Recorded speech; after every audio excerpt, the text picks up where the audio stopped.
Ya, salam Bapak Ibu Saudara yang saya kasih di dalam Tuhan Yesus Kristus. Untuk hari ini kita akan kembali untuk merenungkan firman Tuhan di acara siraman rohani Bapak Ibu Saudara. Tadi di part yang pertama kita sudah memuji, menyembah dan menaikkan doa bersama-sama. Dan tiba waktunya kita akan merenungkan firman sama-sama di dalam acara siraman rohani Bapak Ibu Saudara. Sebelumnya mari kita satukan hati kita untuk berdoa Bapak Ibu Saudara. Kami mengucap syukur kepada Bapa di surga, kembali kami datang di hadapan-Mu. Kami membawa hidupan kami, membawa setiap hal dalam hidupan kami kepadamu. Dan kami percaya segala yang terjadi dalam hidupan kami, Engkau berdaulat penuh atas setiap kehidupan kami. Dan Engkau Allah yang tidak pernah meninggalkan kami. Engkau tahu apa yang kami lakukan dan Engkau tahu apa yang kami butuhkan. Kami sebentar akan merenungkan firman-Mu. Biar firman yang datang di hari ini memberi kekuatan baru dan pengajaran buat kami semuanya. Berfirmanlah di dalam nama Bapa, Putra dan Roh Kudus, di dalam nama Tuhan Yesus Kristus. Haleluya. Amin. Bapak Ibu Saudara yang saya kasih di dalam Tuhan Yesus Kristus, kemarin kita sudah membahas tentang hari Tuhan, sudah memasuki seri yang keempat Bapak Ibu Saudara. Kalau Bapak Ibu kemarin memperhatikan, kita sudah menyelesaikan apa yang dimaksud dengan Tuhan tentang berjaga-jaga, berdoa dan siap sedia untuk kedatangan Tuhan kedua kali, dan mungkin untuk Tuhan menjemput kita atau Tuhan mengakhiri di dunia ini Bapak Ibu Saudara. Masih berkaitan dengan hari Tuhan Bapak Ibu Saudara. Ini masuk di seri yang kelima Bapak Ibu Saudara. Tentunya hari Tuhan masih berkaitan dengan banyak hal yang harus kita renungkan, karena kerangka khotbah Tuhan Yesus di akhir zaman di pasal 24 sampai pasal 25 itu menyangkut banyak hal yang harus kita mengerti, khususnya di dalam setiap kehidupan kita masing-masing Bapak Ibu Saudara.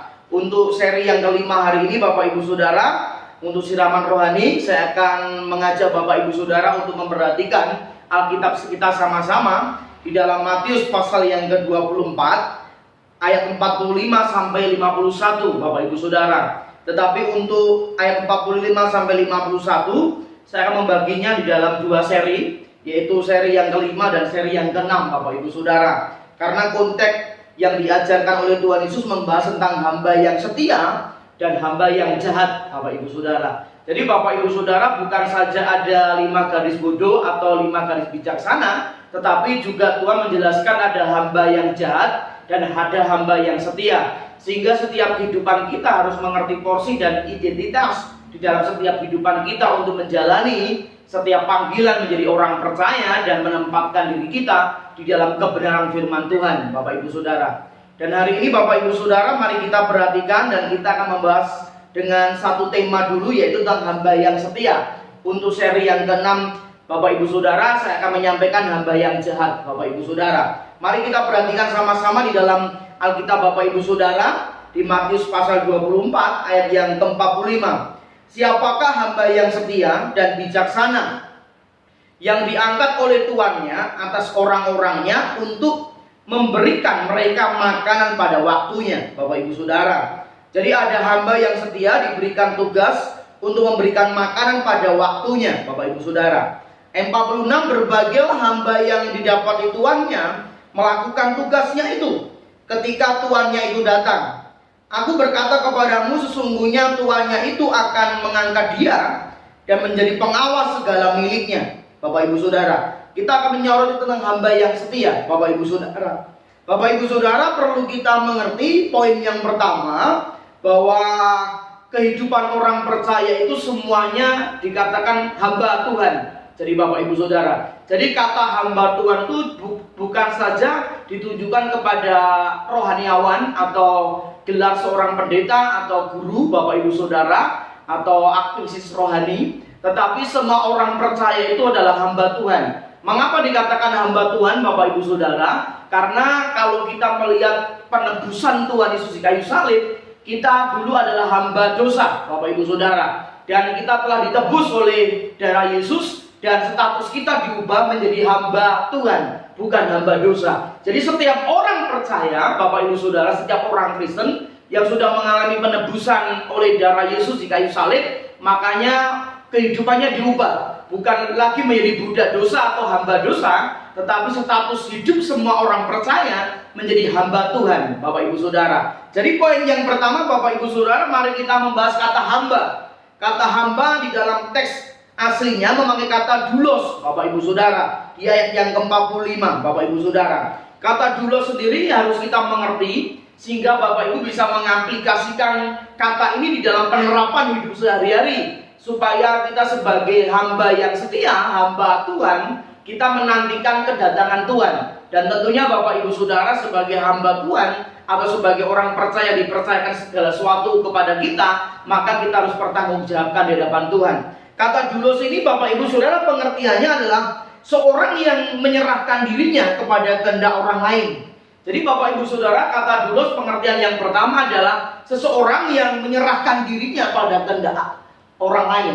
Dan konteks ini Bapak Ibu Saudara, tentunya kehendak orang lain itu adalah Tuhan Yesus. Karena Bapak Ibu Saudara, setiap kehidupan kita sudah tidak punya kehendak apapun, karena kita sudah ditebus oleh darah Yesus, dan kita sudah menerima harga penebusan itu. Sehingga Bapak Ibu Saudara, setelah kita menerima harga penebusan itu, jadi setiap kehidupan kita, seluruh kehidupan kita, Bapak Ibu Saudara, adalah milik Tuhan. Kembali kepada Tuhan, Bapak Ibu Saudara. Termasuk Bapak Ibu Saudara, setiap kita yang punya kehendak atau keinginan atau kemauan di dalam kehidupan kita, itu harus diselaraskan dengan Tuhan kita atau majikan kita, Bapak Ibu Saudara. Supaya Bapak Ibu Saudara, sehingga kehidupan kita mencerminkan kehidupan yang terus mengikuti siapa menjadi Tuhan kita dan Tuhan kita, Bapak Ibu Saudara. Jadi Bapak Ibu Saudara, kalau kita menyerahkan diri kita kepada kehendak lain, jadi kehidupan orang percaya, kehendaknya Bapak Ibu Saudara yang mengacu pada perkataan, tindakan, dan perilaku, itu harus diselaraskan dengan Tuhan Yesus. Harus diseiramakan dengan firman Tuhan, harus diseiramakan dengan kehendak Bapa. Sehingga kehidupan yang Bapak Ibu jalani sebagai hamba, sebagai doulos, bukan untuk kepentingan kita sendiri, bukan untuk kemauan kita sendiri, bukan untuk kesenangan Bapak Ibu sendiri, tetapi kita mulai mengerti panggilan menjadi hamba Tuhan. Jadi Bapak Ibu Saudara, segala apapun yang kita lakukan harus seirama dengan Tuhan. Makanya di dalam Filipi pasal yang kedua ayat yang kelima, Bapak Ibu Saudara, supaya kita memiliki pikiran dan perasaan yang terdapat di dalam Kristus. Karena Yesus Kristus adalah pribadi manusia yang taat kepada Bapa dan menyerahkan kehendaknya kepada Bapa dengan ketaatannya, Bapak Ibu Saudara. Maka daripada itu Bapak Ibu Saudara yang saya kasih dalam Tuhan, sehingga dengan pengertian ini Bapak Ibu Saudara, sebenarnya kita nggak punya kehendak apa-apa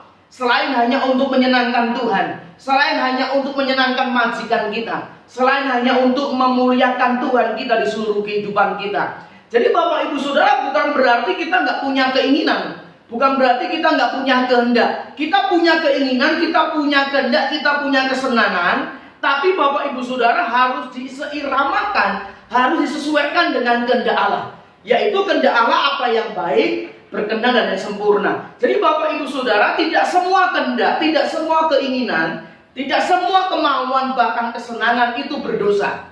Yang penting Bapak Ibu Saudara, segala sesuatu yang Bapak Ibu hadapi, yang Bapak Ibu jalani, akan mengambil keputusan dalam kehidupan kita, harus diselaraskan dengan Tuhan kita atau majikan kita. Karena kita sudah menyerahkan diri kita kepada kehendak orang lain, yaitu Tuhan Yesus yang kita layani. Pengertian doulos yang kedua, Bapak Ibu Saudara, dikhususkan untuk orang lain dengan mengabaikan kepentingan diri sendiri.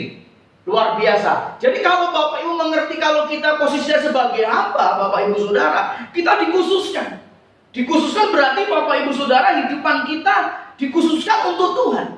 Karena Bapak Ibu mengalami penebusan oleh harga darah Yesus yang luar biasa. Karena tidak semua orang yang mendengar Injil, Bapak Ibu Saudara, karena tidak semua orang yang mendengar Yesus itu percaya Tuhan.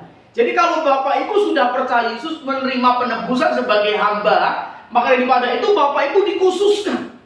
Untuk apa? Dikhususkan untuk melayani Tuhan, untuk kepentingan orang lain. Kepentingan di sini mengacu kepada siapa yang menebus kita, yaitu Tuhan Yesus Kristus. Sehingga Bapak Ibu Saudara tidak mengabaikan segala sesuatu tentang kehidupan kita, tetapi segala sesuatu yang Bapak Ibu lakukan dan yang kita lakukan itu hanya untuk kepentingan Tuhan. Maka daripada itu Bapak Ibu Saudara, melalui kehidupan kita bisa menghadirkan kerajaan Allah. Melalui kehidupan kita, di dalam kehendak dan kepentingan kita, Tuhan hadir di situ. Tuhan dinyatakan di situ, sehingga nama Tuhan dimuliakan melalui setiap perkataan, tindakan, kehadiran Bapak Ibu Saudara dimanapun berada. Itulah kata hamba, Bapak Ibu Saudara. Terus Bapak Ibu Saudara, pengertian yang ketiga kata doulos yaitu seorang pelayan, atau di dalam konteks lebih kasar adalah pembantu yang melayani. Jadi Bapak Ibu Saudara, panggilan sebagai hamba itu, Bapak Ibu Saudara, panggilannya nilainya adalah melayani, Bapak Ibu Saudara. Jadi Bapak Ibu Saudara, kalau kita mengerti kata hamba, jadi panggilan hamba itu adalah menyerahkan dirinya kepada kehendak Allah, dikhususkan untuk kepentingan bukan diri sendiri, tapi kepentingan Tuhannya, dan tugasnya hanya melayani, Bapak Ibu Saudara. Jadi Bapak Ibu, kalau kita menyebut sebagai hamba Tuhan, atau kita memberikan klaim dalam kehidupan saya hamba Tuhan, kalau kita tidak melayani, kalau Bapak Ibu tidak mementingkan kepentingan Tuhan, kalau Bapak Ibu Saudara tidak menyerahkan diri kita kepada kehendak Tuhan, jadi kita bukan hamba, Bapak Ibu Saudara. Kita bukan hamba. Soalnya hamba itu menunjukkan kepada penyerah diri kepada Tuhan, mengabaikan kepentingan diri dan untuk kemuliaan Tuhan, dan melayani, bukan dilayani, Bapak Ibu Saudara. Jadi bisa dibayangkan Bapak Ibu Saudara, kalau kita mengecilkan kata hamba di dalam aktivitas atau aktivis gereja, harusnya panggilan kita sebagai hamba Tuhan untuk melayani. Melayani siapa? Melayani Tuhan kita, melayani majikan kita Yesus Kristus Tuhan, dan melayani pekerjaan yang Tuhan tugaskan di dalam setiap kehidupan kita. Bahkan Tuhan pernah menjelaskan kepada murid-muridnya, siapa yang terbesar nanti di dalam kerajaan surga. Tuhan menjelaskan, orang yang menjadi hamba dan melayani seorang akan lain, itu nanti upahnya menjadi terbesar di dalam kerajaan surga. Ini panggilan. Jadi bukan kita yang dilayani, kita melayani orang lain. Kita mengambil bagian dari menjadi pribadi doulos, hamba yang mau siap dipakai Tuhan di dalam segala hal. Mari Bapak Ibu Saudara, dengan kondisi keadaan seperti ini yang terjadi Bapak Ibu Saudara, dan kita mengamati bahwa gejolak hidup semakin berat, Bapak Ibu Saudara, kita harus menilai dan menalaah. Banyak orang yang perlu dibantu, banyak orang yang perlu dilayani. Lah kitalah waktunya mengambil sikap hidup sebagai hamba, dipanggil untuk kepentingan Tuhan, dipanggil untuk memuliakan Tuhan dan melayani setiap orang yang bertatap muka dengan kita. Sehingga panggilan itu Bapak Ibu Saudara bukan karena motivasi yang lain. Karena saya sudah ditebus oleh darah Yesus, maka saya terpanggil untuk melayani. Sehingga Bapak Ibu bisa dipakai Tuhan dimanapun berada. Karena setiap kehidupan kita adalah statusnya adalah hamba, Bapak Ibu Saudara. Sehingga Bapak Ibu Saudara melakukan apapun, itu nilainya harus memuliakan Tuhan. Mari Bapak Ibu Saudara,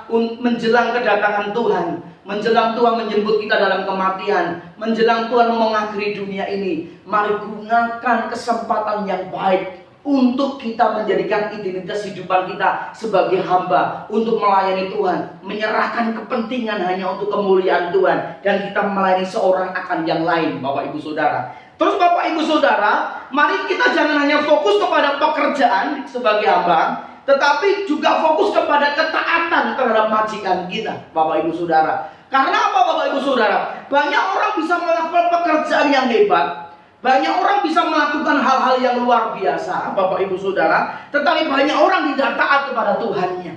Maka dijelaskan di dalam Matius 7, Bapak Ibu Saudara, banyak orang yang berseru, Tuhan, Tuhan, aku melakukan banyak mujizat demi namamu, aku mengusir setan demi namamu, dan aku bisa menumpangkan orang sakit, dan orang sakit bisa sembuh, Bapak Ibu Saudara. Itu bicara pekerjaan Tuhan. Memang tidak salah Bapak Ibu Saudara. Yang menjadi salah adalah meskipun kita bisa melakukan pekerjaan Tuhan yang hebat, tetapi di dalam pribadi kita sebagai hamba Tuhan, kalau tidak taat, tidak menyenangkan Tuhan, tidak ada artinya, Bapak Ibu Saudara. Maka ibadah itu Bapak Ibu Saudara, seiring kita melayani pekerjaan Tuhan, seiring kita bisa melakukan hal-hal yang baik di depan Tuhan, mari jadikan diri kita taat, diri kita yang hidup yang kita jalani menjadi milik Tuhan seutuhnya, sehingga memancarkan kasih anugerah Tuhan, dan kita didapati bukanlah orang yang membuat kejahatan, tetapi selalu menyenangkan hati Tuhan. Terus Bapak Ibu Saudara, kata yang kedua ini yang berkaitan dengan kata hamba adalah disebut di ayat yang ke-45, yaitu hamba yang setia, Bapak Ibu Saudara. Jadi Bapak Ibu Saudara, jangan cukup dengan kata hamba dulu saja, tetapi harus disertai dengan setia, Bapak Ibu Saudara. Jadi Bapak Ibu Saudara, kata setia itu memakai kata pisteo, Bapak Ibu Saudara. Pisteo memberikan pengertian yang pertama, dapat dipercayai. Saudara, dapat dipercayai. Jadi Bapak Ibu Saudara, kehidupan orang Kristen harus dapat dipercayai di dalam segala hal. Dan waktu dipercaya itu Bapak Ibu Saudara, berarti Bapak Ibu mampu mengerjakan segala sesuatu yang Tuhan berikan, termasuk mengembangkan potensi dan kemampuan kita untuk kehidupan yang Bapak Ibu hadapi dan untuk hal-hal yang memuliakan Tuhan, Bapak Ibu Saudara. Terus Bapak Ibu Saudara, kata pisteo yang kedua itu memberikan pengertian, menunjukkan diri setia di dalam transaksi bisnis, pelaksanaan perintah, atau pelaksanaan tugas resmi, Bapak Ibu Saudara. Makanya dikatakan dari ayat 45, seorang hamba yang setia, dia memberikan makanan kepada orang-orang yang dipercayakan kepada dia, Saudara. Jadi segala sesuatu yang dilakukan oleh hamba ini setia. Dia memberikan makanan kepada setiap orang-orang yang dipercayakan pada hamba itu. Sehingga di dalam setiap tindakannya Bapak Ibu Saudara, yang dipentingkan adalah setiap orang yang dilayani dia, setiap orang yang dipercayakan apa yang diberikan Tuhan di dalam kehidupannya. Terus Bapak Ibu Saudara, kata setia itu juga memberikan pengertian orang yang memelihara imannya, Bapak Ibu Saudara. Jadi Bapak Ibu Saudara, sebelum Tuhan datang kedua kali, sebelum Tuhan menjemput di dalam kematian yang kita jalani, Bapak Ibu Saudara, sebelum Tuhan mengakhiri dunia ini, mari Bapak Ibu Saudara, yang Tuhan percayakan di dalam setiap kehidupan kita, mari kita pelihara dengan kesetiaan bersama dengan Tuhan. Mungkin Bapak Ibu Saudara, mari kita tidak berbicara yang terlalu besar dan terlalu spektakuler. Mari Bapak Ibu Saudara, kalau kita seorang suami atau seorang istri, mari yang dipercayakan di dalam keluarga ini, marilah kita setia untuk pasangan kita. Kita jangan menyakiti pasangan kita. Kita setia untuk mengasihi istri kita. Istri untuk tunduk kepada suaminya, tidak pernah menyakiti, tidak pernah menduakan, bahkan melukai hatinya. Kalau hari ini Bapak Ibu Saudara diberikan kepercayaan pekerjaan di dalam bidang apapun, mari lakukan dengan setia. Dan kita lakukan hanya untuk kemuliaan Tuhan. Dengan memelihara iman kita dalam pekerjaan itu, nama Tuhan dimuliakan. Sehingga tindakan kita jujur, tindakan kita takut akan Tuhan, tindakan kita benar, tidak menyimpang ke kanan ke kiri, tidak berbohong, tidak menipu, Bapak Ibu Saudara. Yang kita lakukan benar di hadapan Tuhan. Karena apa? Kata setia itu harus didasari dengan memelihara imannya.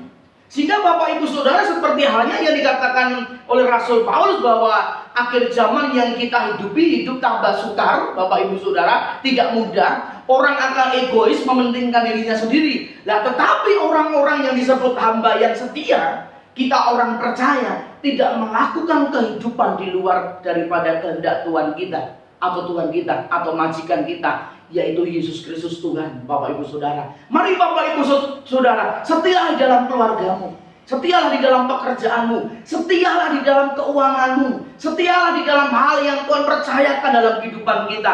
Bahkan firman Tuhan berkata, sebarang siapa setia dalam perkara kecil, diberikan perkara yang besar.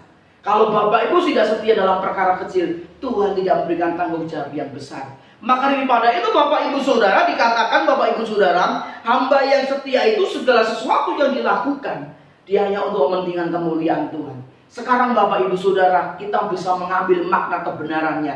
Jadi setiap kehidupan yang kita jalani dalam hidup ini Bapak Ibu Saudara, semuanya milik Tuhan. Semuanya dari Tuhan. Dan segala hal yang Tuhan percayakan, termasuk suami, istri, anak, harta benda, pekerjaan, segala fasilitas yang Tuhan berikan, itu cuma dipercayakan. Dan ingat Bapak Ibu Saudara, tiba waktunya Tuhan datang, kita harus mempertanggungjawabkan semua di hadapan Tuhan. Apakah di dalam setiap segi kehidupan yang kita jalani menyenangkan Tuhan atau tidak?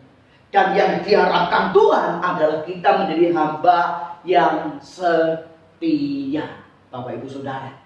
Terus yang terakhir Bapak Ibu Saudara, kata yang penting yang saya soroti adalah hamba itu adalah hamba yang setia melakukan tugasnya, Bapak Ibu Saudara. Dikatakan, siapakah hamba yang setia dan bijaksana yang diangkat oleh tuannya atas orang-orang untuk memberikan mereka makanan pada waktunya?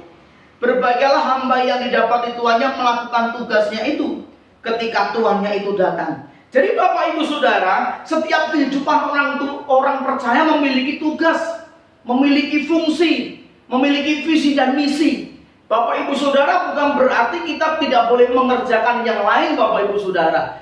Kita harus sinkronkan kehidupan kita dengan firman Tuhan. Nanti Bapak Ibu Saudara di pertemuan-pertemuan akan datang, saya akan membahas tentang hari Tuhan yang berkaitan dengan talenta. Akan lebih jelas Bapak Ibu Saudara. Karena kerangka talenta itu ternyata disisipkan di dalam khotbah tentang akhir zaman. Nah Bapak Ibu Saudara, setiap kehidupan orang percaya itu kan memiliki tugas dan tanggung jawab yang menyangkut kehidupan kita. Dan ingat Bapak Ibu Saudara, orang-orang percaya, tugas dan tanggung jawab kita bukan bicara sebagai aktivis rohani di gereja atau di mimbar pelayanan. Bapak Ibu Saudara, kita jadi WL, kita jadi singer, pemain musik, Bapak Ibu asal pendoa. Bukan itu saja. Setiap kehidupan orang percaya yang dijalaninya itu merupakan tugas di dalam setiap pribadi masing-masing. Nah di dalam tugas itu Bapak Ibu Saudara, kita harus mengerjakan sebagai hamba yang setia. Hamba itu pengertiannya adalah untuk kepentingan Tuhan. Kata setia itu kita harus selesaikan tugas kita menjadi penyelesaian yang paling terbaik untuk pemulihan nama Tuhan. Jadi Bapak Ibu Saudara, hamba yang setia itu melakukan tugasnya. Yang melakukan tugas itu baik ada Tuhan maupun tidak ada Tuhan, dia bertanggung jawab terhadap tugas-tugasnya. Jadi Bapak Ibu Saudara, keberadaan orang percaya, Bapak Ibu Saudara, itu Tuhan itu adalah Tuhan kita, yang tidak pernah kita lihat secara fisik mungkin dalam kehidupan Bapak Ibu Saudara. Tetapi Bapak Ibu Saudara, Tuhan selalu menyelidiki setiap hati kita, dan Dia tahu apa yang kita lakukan dalam hidup ini. Dia tahu apa yang kita mainkan di handphone Bapak Ibu Saudara. Dia tahu waktu Bapak Ibu bekerja di meja kerja kita. Dia tahu waktu kita bekerja di lapangan. Dia tahu waktu kita berumah tangga kita masing-masing. Dia tahu apa yang kita lakukan waktu duduk, waktu berdiri, waktu makan, waktu minum, waktu apapun. Nah itulah menjadi tugas tanggung jawab kita. Mata Tuhan terjun pada kita, sehingga kita melakukannya hanya untuk kepentingan dan kemuliaan Tuhan. Disitulah sejatinya sebagai hamba Tuhan, sebagai hamba yang setia memuliakan Tuhan. Karena Bapak Ibu Saudara, banyak orang berkata haleluya, banyak orang dipakai Tuhan luar biasa, banyak orang melayani Tuhan luar biasa. Belum tentu biar dia bisa melayani Tuhan secara pribadi, yaitu pribadi yang terkenal di hadapan Tuhan. Jadi Bapak Ibu Saudara, Tuhan tahu di mana kita berada. Jadi kita lakukan tanggung jawab tugas kita hanya menyenangkan Tuhan. Mungkin hari ini engkau menyimpan dosa, istri, suami, keluargamu tidak tahu, tapi saya katakan Tuhan tahu. Sebelum kematian menjemput kita, sebelum Tuhan datang kedua kali, sebelum Tuhan mengakhiri dunia ini, mari bersama-sama kita bertobat di hadapan Tuhan. Terus Bapak Ibu Saudara, fokus kepada tugas melayani. Jadi Bapak Ibu Saudara, mari fokus melayani. Segala sesuatu yang kita lakukan di hadapan Tuhan di dunia ini cuma melayani. Bapak Ibu mengerjakan apa, itu melayani Tuhan. Bapak Ibu melakukan apa, itu untuk kepentingan Tuhan.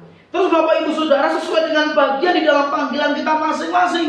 Saya sudah berulang-ulang berkata buat Bapak Ibu Saudara, setiap kehidupan yang kita jalani menyangkut suami, istri, anak, cucu, karir, jabatan, pekerjaan, apapun yang kita jalani Bapak Ibu Saudara, itu Bapak Ibu Saudara panggilan kita masing-masing. Disitulah Tuhan mau mengembangkan kehidupan kita dengan tanggung jawab. Dan ingat Bapak Ibu Saudara, Tuhan datang bukan saja memasukkan kita di langit baru, bumi baru, tapi sebelum itu Tuhan meminta pertanggungjawabkan apa yang Tuhan sudah berikan dengan tanggung jawab kita masing-masing. Sehingga kita tidak bisa main-main. Jadi Bapak Ibu tidak bisa membuang waktu-waktu. Sehingga waktu ini kita sadari sangat sempit dan sangat singkat sekali. Kita gunakan hanya untuk kemuliaan Tuhan. Kalaupun kita dipanggil Tuhan, kalaupun kita duluan dipanggil Tuhan, tetapi kita sudah mewarisi hal yang baik kepada keluarga, kepada anak menantu cucu kita, sehingga nama Tuhan dimuliakan. Maka benar firman Tuhan berkata, nama baik lebih berharga daripada emas dan perak, Bapak Ibu Saudara. Terus Bapak Ibu Saudara, setelah hamba yang setia itu melakukan tugasnya, Tuhannya datang dan dikatakan engkau berbahagia, dikatakan seperti itu. Kata berbahagia itu maksudnya engkau diberkati. Engkau dulu sebagai hamba yang setia cuma beri makan kepada orang-orang, tetapi sekarang kamu tak angkat menjadi pengawas, Bapak Ibu Saudara. Jadi Bapak Ibu Saudara, segala sesuatu yang kita lakukan di dunia ini, Bapak Ibu Saudara, itu mengukir kehidupan kita di kekekalan. Segala sesuatu yang kita lakukan di dunia ini mengabdikan diri kepada Tuhan, itu kita mendapat upah di kekekalan. Mungkin Bapak Ibu kita terpanggil hanya melayani hal-hal yang sederhana di dalam kehidupan kita. Tetapi kita tidak tahu waktu kita menutup mata dan dunia itu berakhir. Ternyata kita diangkat jadi pengawas di atas segala kerajaan Tuhan Yesus di langit baru dan bumi baru. Maka lakukan segala sesuatu yang Tuhan percayakan dalam kehidupan kita dengan takut dan gentar. Sehingga nanti kita mengalami berkat Tuhan yang luar biasa. Sehingga Bapak Ibu Saudara, dengan seperti itu kita harus mengerti bahwa apa yang kita tabur kita akan tuai, Bapak Ibu Saudara. Kalau di dunia ini kita menabur kebenaran, maka kita juga akan menuai kebenaran di kerajaan surga. Kalau di dunia ini kita menabur kebaikan, mungkin kita akan juga menabur kebaikan di kerajaan surga. Mungkin Bapak Ibu Saudara kita belum menuai di dunia ini apa yang baik di hadapan Tuhan, tetapi percayalah kita akan menuai di dalam kerajaan surga. Maka Tuhan ngomong apa? Kumpulkanlah harta di kerajaan surga. Itu seumpama kita melakukan tugas dan tanggung jawab kita dengan takut akan Tuhan. Jadi Bapak Ibu Saudara, dengan kondisi keadaan yang seperti ini memang berat. Kita sebagai laki-laki, sebagai suami harus berpikir untuk istri anak kita makan apa. Tetapi percayalah, selama kita bertanggung jawab, kita melakukan dengan kesetiaan tanpa melakukan dosa dan noda, Tuhan pasti menolong hidupan kita. Mungkin kau seorang wanita atau seorang ibu yang berpikir suamimu mungkin pekerjaannya sedang terhalau. Kita membutuhkan makan, membutuhkan minum, membutuhkan kebutuhan. Yang hanya kita lakukan tugas kita, ayo berdoa. Lakukan tugasmu. Jadikan keluargamu terus tiang-tiang doa di dalam keluarga kita. Dan Tuhan akan menggantikan dengan berkat anugerah yang luar biasa. Hingga anak-anak, mari bersyukur dengan segala apa yang terjadi dalam kehidupan kita sampai hari ini. Keberadaan kehidupan kita ini karena juga ada orang tua kita. Maka kita harus menghormati orang tua, senangan orang tua kita. Ini kehidupan yang harus kita bangun Bapak Ibu Saudara. Dan dibalik semua itu Saudara, ayo segala aktivitas, tindakan, perkataan, kehidupan yang kita jalani pagi, siang, malam, 24 jam sampai waktu terus berjalan, nama Tuhan dimuliakan. Dan kita menjadi golongan hamba yang setia melakukan tugasnya. Dan waktu Tuhan datang, kita dikatakan kita orang yang diberkati, kita orang yang berbahagia karena kita menerima apa yang kita tabur di dunia ini. Dan Tuhan tidak lagi memandang kita sebagai hamba, dikatakan sebagai pengawas. Jadi apa yang kita lakukan Bapak Ibu Saudara tidak sia-sia. Mari selama masih siang kita bekerja, selama masih Bapak Ibu mampu untuk melakukan kebaikan, lakukan. Selama masih kita bisa bertobat, mari bertobat. Mari bereskan hidup ini, ampuni orang lain. Selidiki hati kita, semakin benar semakin suci. Tuhan, kalau aku bengkok, kalau aku menyimpang, Tuhan tolong koreksi. Tuhan tolong arahkan hidup hamba. Itu yang menjadi doa-doa hari ini Bapak Ibu Saudara. Sebab kita tidak tahu apapun yang terjadi. Kalaupun kita dipanggil Tuhan, kalaupun dunia ini berakhir, kita sudah menyelesaikan tugas kita sama-sama Bapak Ibu Saudara untuk berkenan di hadapan Tuhan kita. Mari kita menyadari bahwa Tuhan itu mengasihi kita. Dia mati buat kita. Apalagi setiap apa yang kita butuhkan untuk kehidupan di dunia ini, Tuhan pasti cukupi. Yang penting jadilah hamba yang setia dan melakukan tugasnya dengan takut akan Tuhan. Demikian untuk siraman rohani hari ini Bapak Ibu Saudara. Hari Tuhan seri yang kelima yang saya kaitkan dengan akhir zaman, khotbah Yesus akhir zaman tentang hamba yang setia. Mari kita berdoa. Saya mengucap syukur kepada Tuhan Yesus. Terima kasih. Biar kami mengerti panggilan kami sebagai hamba yang setia dan melakukan tugas tanggung jawab dalam kehidupan kami. Hamba memberkati setiap pendengar orang percaya dimanapun mereka berada. Kondisi keadaan yang sulit yang mereka sedang hadapi, biar kami tetap jadi pribadi hamba yang setia, tetap memuliakan Tuhan, tetap meninggikan Tuhan, tetap setia dalam apapun yang Tuhan percayakan. Karena kami percaya waktu kami setia, Tuhan setia. Tuhan tidak pernah meninggalkan kehidupan kami. Hamba berdoa supaya setiap tantangan apapun yang mereka hadapi, Tuhan berkati, Tuhan limpahi, Tuhan jagai, Tuhan beri kekuatan baru dalam kehidupan mereka. Sehingga kehidupan kami hanya mempersiapkan kehidupan akan datang. Selebih daripada itu menyangkut suami, istri, keluarga, anak, menantu, cucu, pekerjaan, aktivitas yang kami jalani dalam hidup sehari-hari. Mari topang kami dengan tangan kuasa-Mu Tuhan, sehingga kami tidak jatuh tergeletak, tetapi tangan Tuhan selalu menopang kami senantiasa. Diberkati seluruh umat Tuhan, orang percaya dimanapun berada, di dalam nama Bapa, Putra, dan Roh Kudus, di dalam nama Tuhan Yesus Kristus. Haleluya. Amin. Tuhan Yesus memberkati.